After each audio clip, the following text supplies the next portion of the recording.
Good morning students. Today we are back with some new topics of chapter 6 local government. In previous video we have discussed about the background of local government and its evolution in India.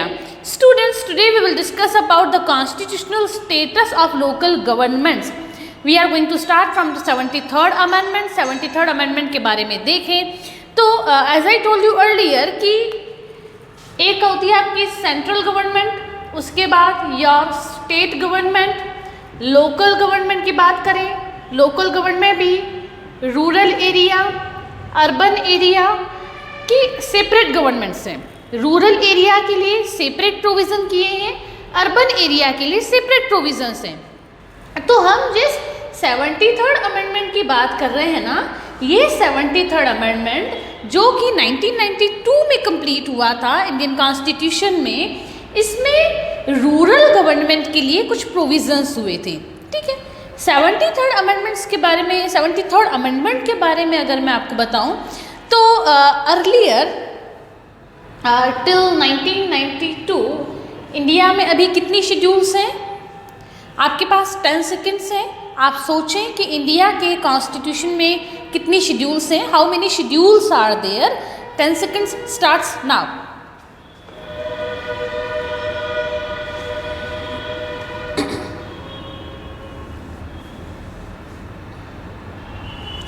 Students, time over. Earlier अगर मैं आपको एक history बताती हूँ,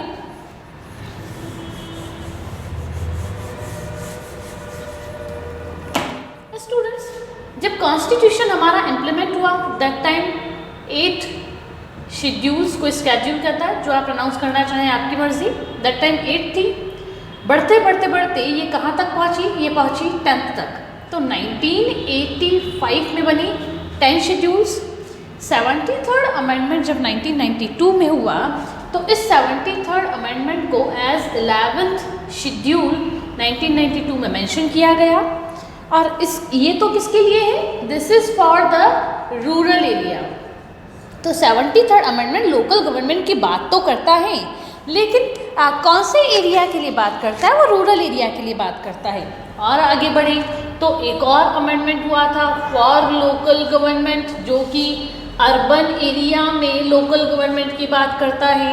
तो ये 74th amendment जो है उसके लिए जो शेड्यूल ऐड किया गया दैट वाज 12th शेड्यूल 1992। तो बात समझ में आ रही है?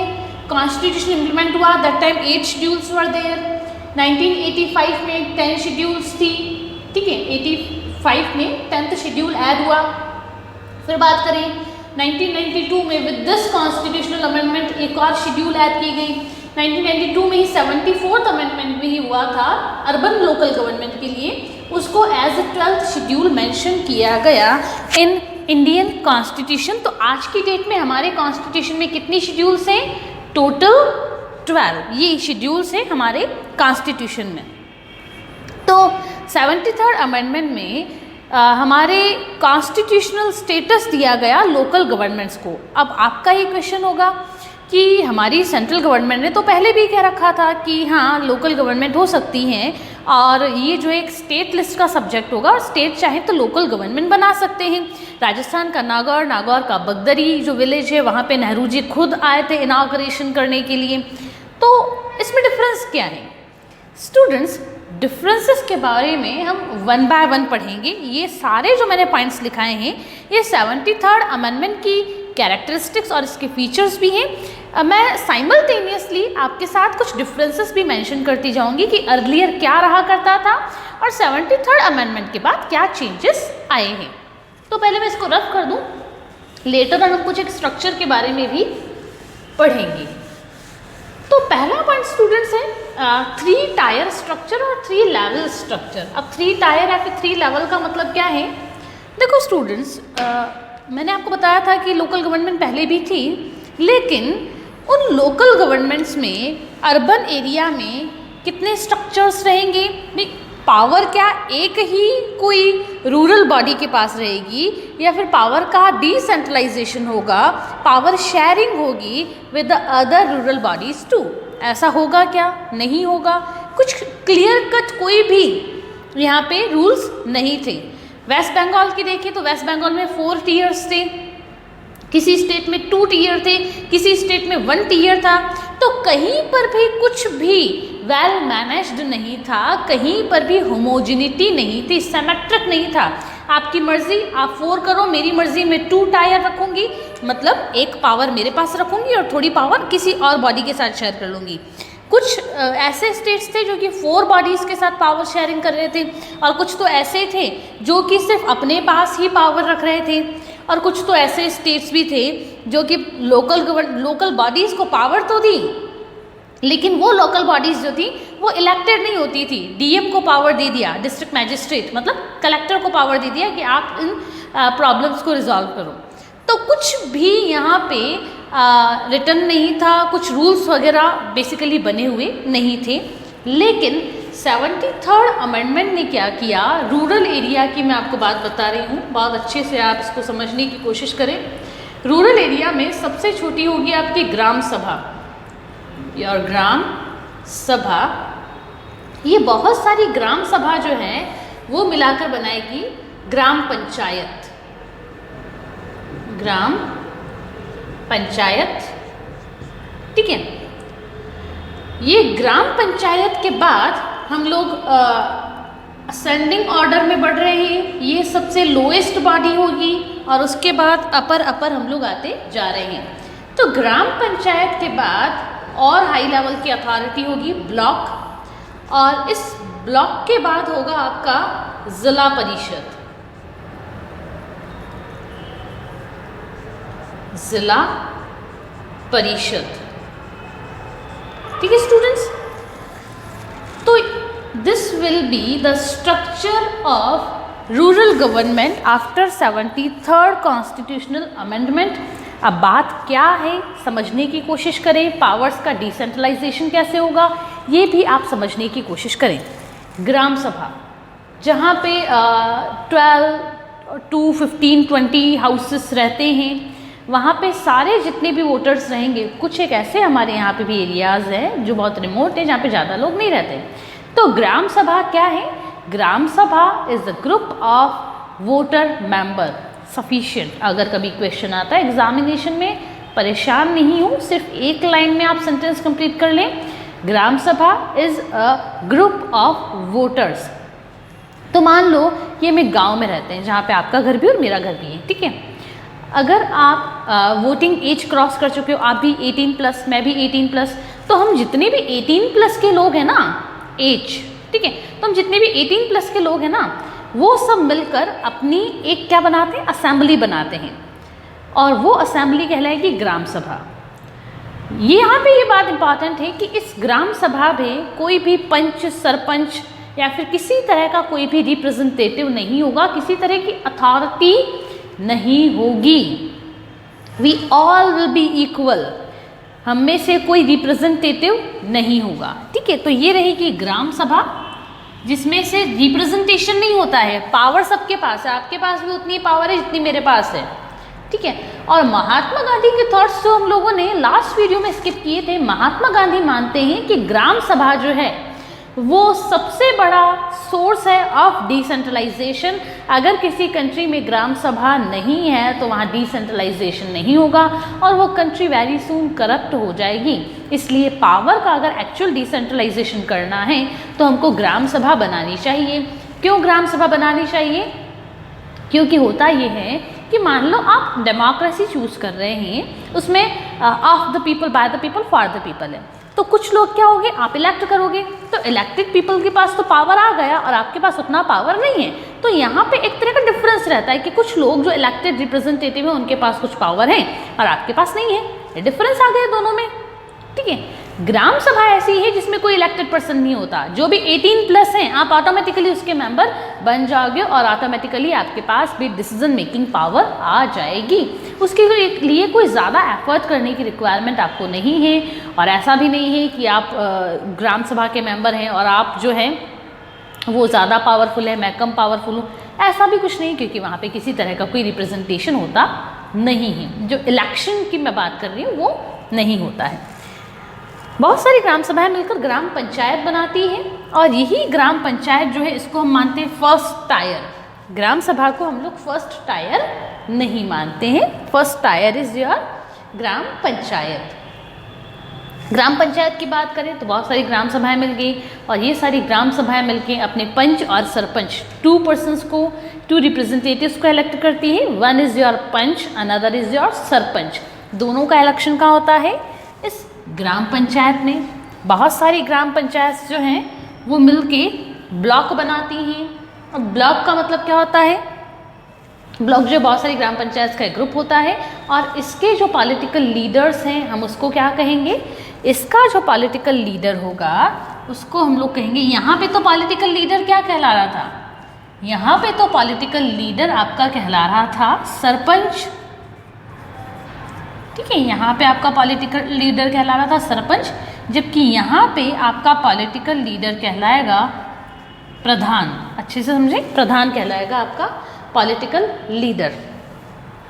अब बहुत सारे ब्लॉक, अब पूरे डिस्ट्रिक्ट में जितने भी है ना, पूरे डिस्ट्रिक्ट में जितने भी विलेजेस और ब्लॉक ये सब मिल जाएंगे पूरे डिस्ट्रिक्ट के, और ये मिलके क्या बनाएंगे?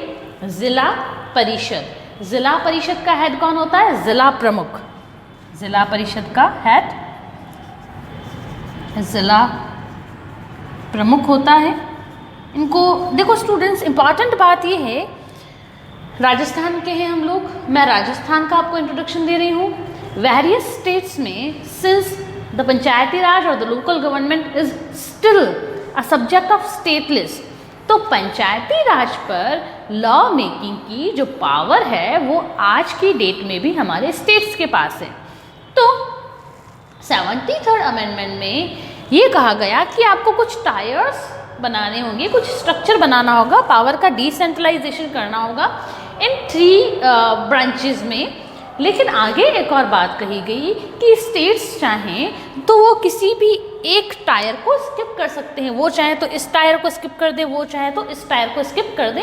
तो स्टेट्स अपने हिसाब से इस स्ट्रक्चर को मॉडिफाई कर सकते हैं, और स्टेट्स ने किया भी है। अगर स्टेट्स की पॉपुलेशन ही बहुत कम है तो वो चाहें तो इन दोनों में से कोई भी टायर को स्किप कर सकते हैं, इनको नहीं बनाएंगे। पहली बात। दूसरी बात, स्टेट चाहे, स्टेट्स को थोड़ी बहुत राइट्स और ऑटोनॉमी इसमें दी गई है। स्टेट्स को कहा गया है कि अगर स्टेट्स चाहते हैं तो वो इनके नेम भी चेंज कर सकते हैं। जैसे मैंने आपको बताया, सरपंच होगा या प्रधान होगा या जिला प्रमुख होगा, ये तो है राजस्थान की बात। लेकिन अगर स्टेट्स चाहें तो वो इनके नेम चेंज कर सकते हैं। प्रधान की जगह वो कुछ और लिख सकते हैं, सरपंच की जगह, जिला प्रमुख की जगह वो कुछ और भी उनको टाइटल प्रोवाइड कर सकते हैं। States are liberal to make law related with these post. Continue करते हैं हम लोग। इसके बाद आ रहे हैं election in every 5 years। As I told you earlier students की स्टेट्स को तो राइट शुरू में दिया गया था, कॉन्स्टिट्यूशन इम्प्लीमेंट हुआ हमारा, और उसी कॉन्स्टिट्यूशन में जो स्टेट लिस्ट मेंशन थी उसमें कहा गया कि local government will be a subject of states. States चाहें तो कुछ लॉ बना सकते हैं।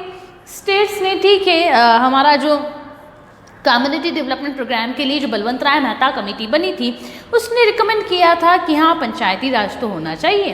तो कुछ स्टेट्स ने चलो पंचायती राज सिस्टम को अडॉप्ट कर लिया। अडॉप्ट तो कर लिया उन्होंने, लेकिन वो रेगुलर इलेक्शन नहीं करवाते थे। इलेक्शन कितने ईयर्स में होने चाहिए? विदिन 5 years, मतलब 5 year का टेन्योर रहना चाहिए।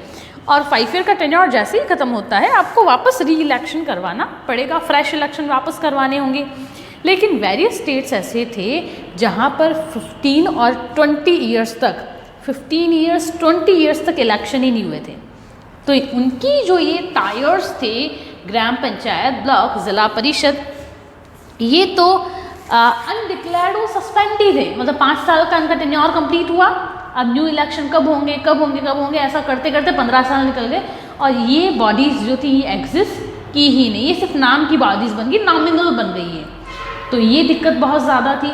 इस वजह से इस पूरी की पूरी सर्कमस्टांसेस को आइडेंटिफाई करते हुए, इस पूरी की पूरी सिचुएशन को और प्रॉब्लम को आइडेंटिफाई करते हुए 73rd अमेंडमेंट में ये कहा गया कि there will be regular elections, regular election होंगे within after 5 years, each and every 5 years के बाद रेगुलर इलेक्शन होंगे। ये तो पहली बात है। इसके बाद अगर देखें मान लो कि अगर किसी कैंडिडेट की डेथ हो गई, किसी ने रेजिग्नेशन दे दिया, या फिर किसी का सस्पेंशन हो गया, कुछ भी केस हो सकता है, या फिर पूरी की पूरी ही हमारी ये जो बॉडीज़ हैं वो डिज़ोल्व हो गई, ये पूरी की पूरी बॉडीज़ डिज़ोल्व हो गई।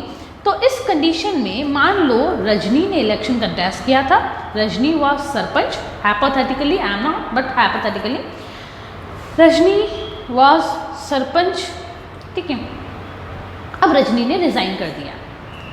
तो पहले हुआ ये करता था कि रजनी ने रिज़ाइन कर दिया तो रजनी के लिए इलेक्शन कब होंगे, ये स्टेट की मर्जी पर डिपेंड करता था कि स्टेट जब कराए, स्टेट कराए तो बढ़िया, नहीं कराए तो बढ़िया, सब कुछ स्टेट के ऊपर डिपेंड रहता था। लेकिन इस अमेंडमेंट के थ्रू स्टेट को बाइंड किया गया कि आपको विद इन 6 मंथ्स, जैसे ही कोई पोस्ट वेकेंट हुई, रजनी ने आज रिज़ाइन किया, आज के एग्जैक्ट आफ्टर 6 मंथ्स स्टेट्स को मीनवाइल मतलब है ना, स्टेट को इलेक्शन करवाना पड़ेगा and states are constitutionally obliged to contest और to conduct elections on that vacant post पर स्टेट्स को इलेक्शन कंटेस्ट करवाना होगा, कंडक्ट करवाना होगा।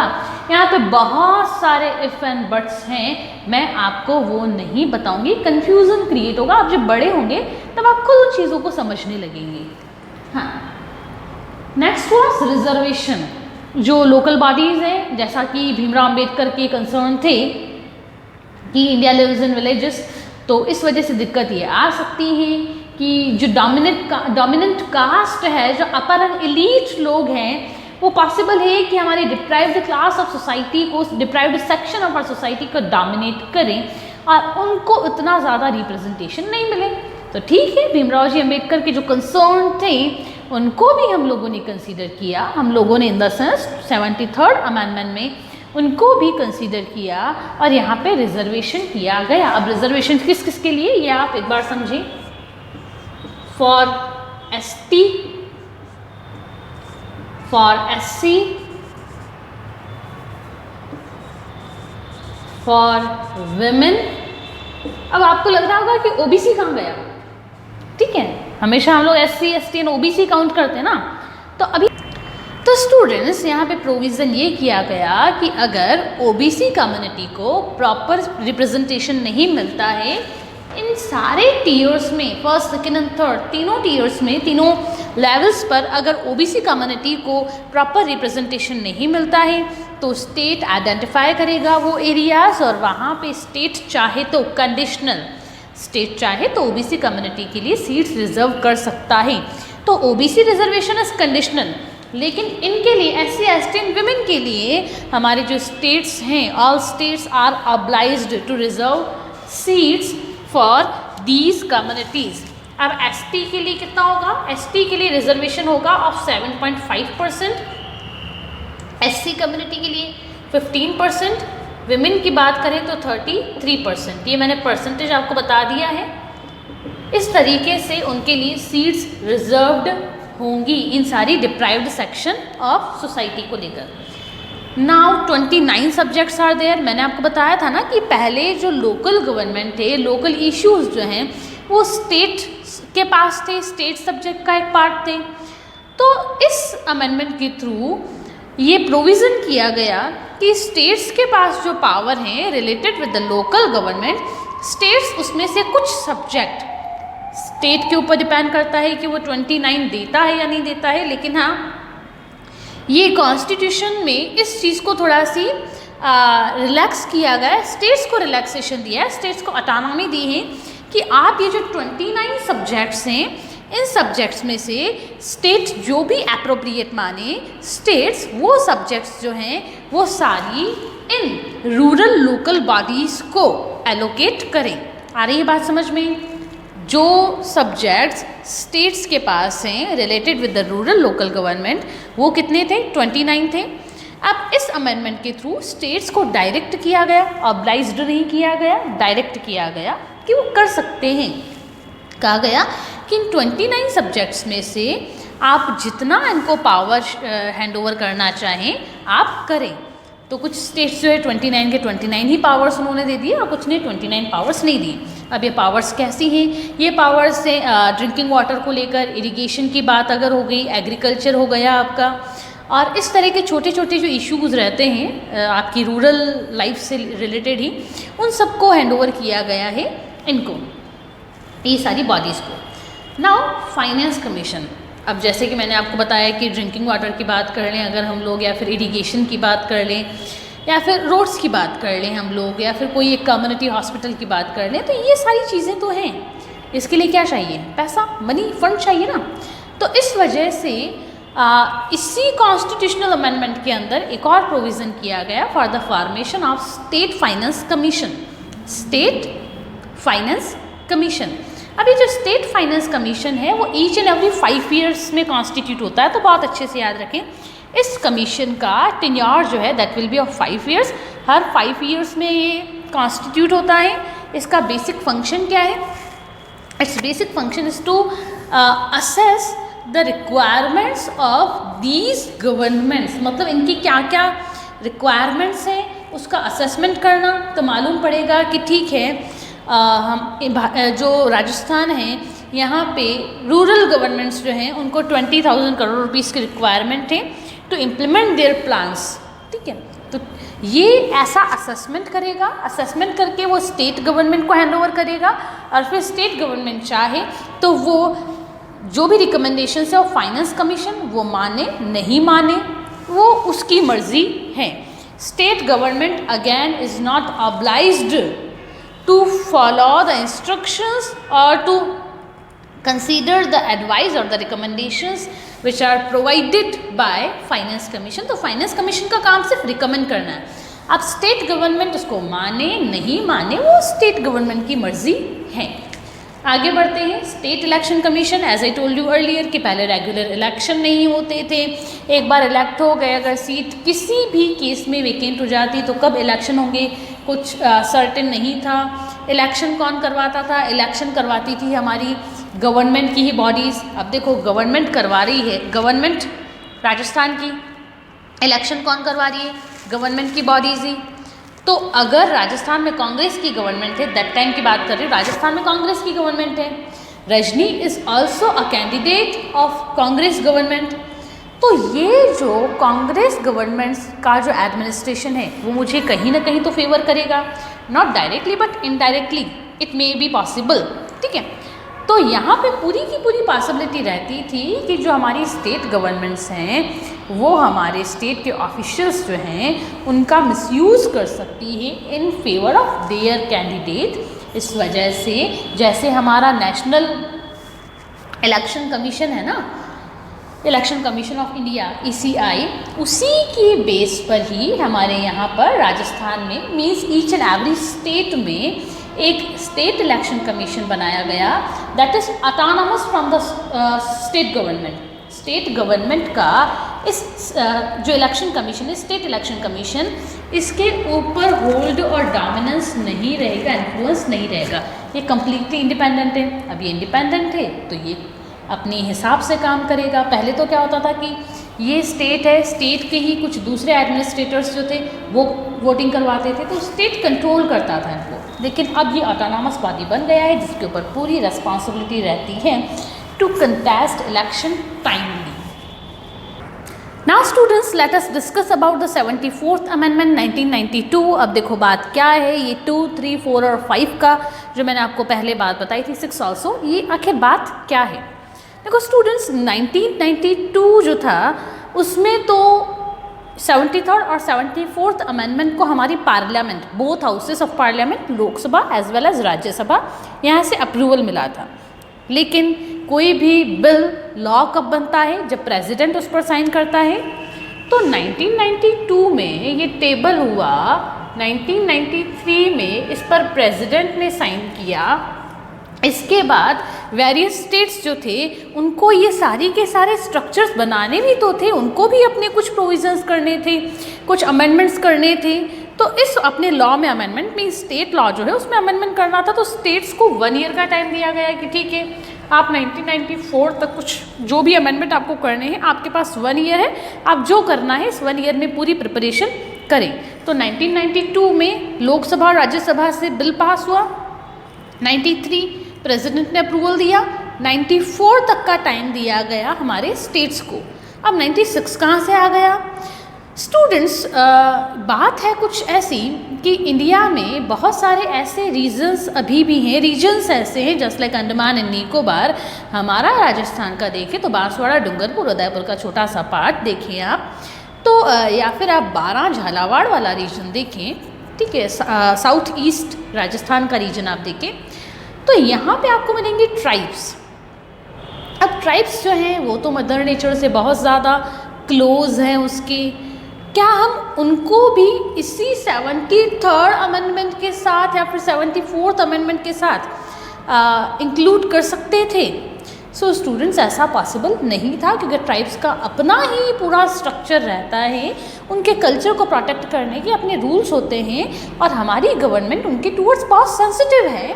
तो गवर्नमेंट ने उनकी जो भी फीलिंग्स हैं उनको रिस्पेक्ट करते हुए गवर्नमेंट ने ये डिसीजन लिया कि 73rd और 74th अमेंडमेंट जो हैं ये तो सिर्फ जनरल एरियाज़ में ही इम्प्लीमेंट होंगे। जो ट्राइबल एरिया है, जिसको हम लोग शेड्यूल एरिया कहते हैं, उनके लिए एक सेपरेट लॉ बना इन 1996, ठीक है।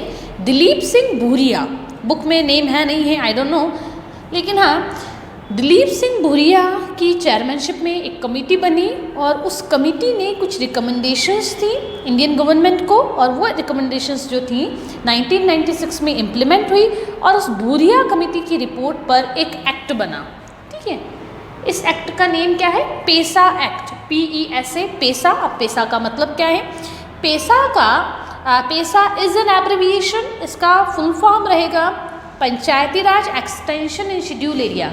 P पंचायती राज, E मतलब एक्सटेंशन, S और शेड्यूल, A मतलब एरिया, शेड्यूल्ड एरिया में एक एक्ट बना, ये पेसा एक्ट 1996 में बना था दिलीप सिंह भूरिया कमेटी की रिकमेंडेशंस पे। इसलिए मैंने आपको कहा 92, 93, 94, 96, तो ये इतने साल लगे सिर्फ इसको सिस्टमैटिक करने में। हम लोग आगे बढ़ते हैं 74th अमेंडमेंट। हम लोगों ने अभी तक जो डिस्कस किया था वो थोड़ा सी रूरल गवर्नमेंट से रिलेटेड था। अब रूरल के बाद अर्बन गवर्नमेंट को भी तो कुछ ना कुछ लोकल गवर्नमेंट की फैसिलिटीज़ चाहिए, तो ठीक है, इसके लिए 74th amendment with 12th schedule रखा गया। इसकी कैरेक्टरिस्टिक हम देखेंगे 3 टायर स्ट्रक्चर। अब सॉरी, TIER आना चाहिए, 3 टायर स्ट्रक्चर इसमें बनाया गया। अब 3 टायर स्ट्रक्चर का मतलब क्या है? That there will be 3 levels of government according to the population. Bhilwara छोटा सी है, तो छोटा है तो इसके लिए नगर पालिका बना दे, जिसको म्युनिसिपल पालिका भी कहते हैं। अगर भीलवाड़ा ठीक है आज की डेट में जो है ऐसा है अकॉर्डिंग टू पॉपुलेशन, तो म्युनिसिपल काउंसिल, और अगर पॉपुलेशन मोर देन 5 लाख है तो म्युनिसिपल कॉरपोरेशन बनेगा, ठीक है। तो पॉपुलेशन के अकॉर्डिंग वेरियस अर्बन एरियाज जो थे वहाँ पर एक लोकल बॉडी बनाई गई, लेकिन वो लोकल बॉडी जो है वो हर जगह आपको डिफरेंट मिलेगी। अगर आप चित्तौड़गढ़ में रह रहे हैं तो चित्तौड़गढ़ कंपैरेटिवली वहाँ पे पॉपुलेशन कम है, अर्बन एरिया की पॉपुलेशन मोर देन 1 लाख है। मैं आपको यहाँ बता रही हूँ 20,000, ठीक है, 20K to 1 लाख। अगर ये पॉपुलेशन रहेगी फ्रॉम 20,000 to 1 लाख पॉपुलेशन है अगर किसी अर्बन एरिया की, मैं पूरे डिस्ट्रिक्ट की बात नहीं कर रही हूँ, I am talking about just urban area, तो वो फिर नगर पालिका बनेगा। अगर किसी अर्बन एरिया की पॉपुलेशन 1 लाख to 5 लाख है तो वो बनेगा आपका municipal council, just like Bhilwara. अगर किसी अर्बन एरिया की पॉपुलेशन 5 लाख प्लस है तो वो बनेगा म्युनिसिपल कॉर्पोरेशन। आज की डेट में राजस्थान में 10 म्युनिसिपल कॉर्पोरेशंस हैं। अब कौन से हैं, कौन से अभी अमेंडमेंट हुआ है? अर्लियर दीज वर 7, लेकिन हाँ 2020 में अमेंडमेंट हुए हैं और इस 2019 में अमेंडमेंट हुआ, 2019 में अमेंडमेंट होगी। 3 और न्यू म्युनिसिपल कॉर्पोरेशंस ऐड हुए हैं। आगे बढ़ते हैं। पहले हमारी जो रूरल बॉडीज़ थी उनके पास कितने सब्जेक्ट्स थे? 29 सब्जेक्ट्स, लेकिन अर्बन बॉडीज़ को 18 सब्जेक्ट्स हैंड ओवर किए हैं स्टेट गवर्नमेंट ने। रिजल्ट क्या रहा इन अमेंडमेंट्स का? सबसे पहला तो पार्टिसिपेशन जो था सबका इंक्रीज हुआ। हमारे डिप्राइव्ड सेक्शन देखें या फिर आम आदमी देखें, कॉमन मैन, सबका पार्टिसिपेशन इंक्रीज हुआ और डिसीजन मेकिंग में सबका पार्टिसिपेशन बढ़ा, जिसको हम लोग कह सकते हैं कि रियल डेमोक्रेसी तो अब आई है जिसमें हम इन रियल सेंस अपना कंट्रीब्यूशन दे रहे हैं। पहली बात। विमेन की बात करें तो लेडीज़ अराउंड 8 लाख विमेन का पार्टिसिपेशन आया था बाय दिस अमेंडमेंट, क्योंकि विमेन के लिए क्या था 33% रिजर्वेशन के लिए जो मैंने आपको पहले लिखवाया था SC ST एंड विमेन के लिए रिजर्वेशन का कोटा, सेम कोटा आपका 74th अमेंडमेंट में भी रहेगा। तो विमेन के लिए रिजर्वेशन रखा गया। तो इसके बाद इन अमेंडमेंट्स के इम्प्लीमेंट होने के बाद 8 लाख विमेन जो थी वो बनी रिप्रेजेंटेटिव, 8 लाख रिप्रेजेंटेटिव बनी, बहुत बड़ा नंबर है।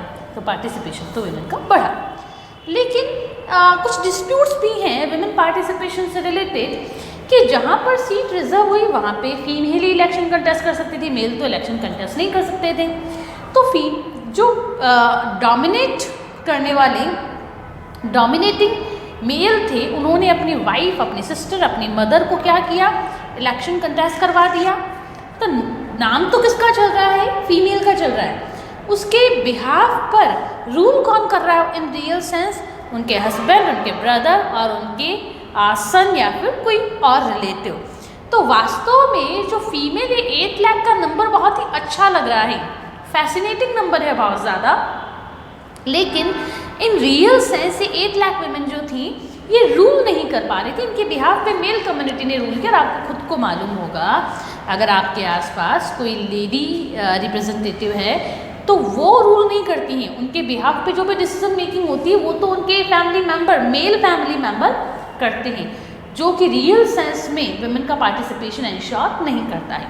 Students, congratulations, this is the end of this video and this chapter 2 our 100% syllabus of Indian Constitution at Work and Political Theory is completed now. Keep learning, keep revising all the videos and goodbye.